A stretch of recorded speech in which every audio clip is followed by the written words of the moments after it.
Les activités de commerce ou de logistique, les industries, enfin tous les types d'organisations, peuvent-elles se dispenser de la référence morale?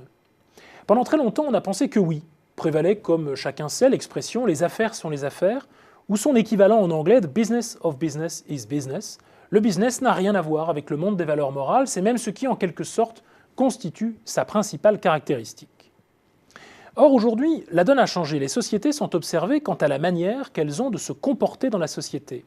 Il n'est guère concevable de penser que les organisations pourraient vivre en vase clos sans affirmer un certain nombre de valeurs ou de normes. La société dans son ensemble exige d'elle l'établissement de principes pour leur demander ensuite des comptes si jamais ces principes ne sont pas respectés.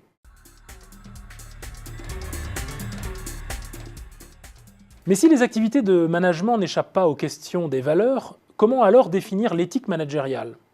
En réalité, nous pourrions dire qu'elle concerne la façon de coordonner l'action et les pratiques en direction des parties prenantes qui tiennent compte de l'aspect moral.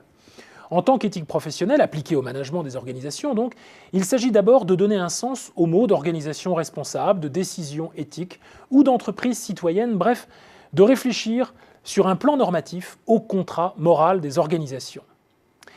Mais ne faudrait-il pas faire, pour des raisons morales justement, de l'éthique managériale autre chose qu'un simple outil de régulation, comme n'importe quel autre outil finalement, des relations avec les parties prenantes? Certes, cet aspect est incontournable et rend compte de cette pensée calculante et opportuniste que le management est le plus souvent. Mais il y a un autre aspect qui mérite d'être considéré.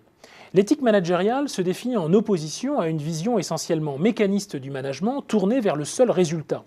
Elle permet d'étudier comment les valeurs se forment dans les organisations, de pratiquer certains codes et d'en explorer aussi les limites, de remettre en cause les évidences, de répondre plus fondamentalement à la question du quoi et du pourquoi du management. En conclusion, l'éthique a ceci de bon de permettre au manager de s'interroger sur sa propre pratique en fonction de ce qu'il est, de qui il est et de ce à quoi il aspire. De faire ainsi comme l'un des premiers théoriciens du management, l'agronome Olivier de Serres, issu lui-même d'une famille qui fit fortune dans le commerce du drap et qui rédigea un célèbre traité intitulé « Le théâtre d'agriculture et mesnage des champs », ancien français pour dire « management ». Le fruit du bon ménage que nous souhaitons, écrit-il dans une formule brève, contentement avec modéré profit et honeste plaisir.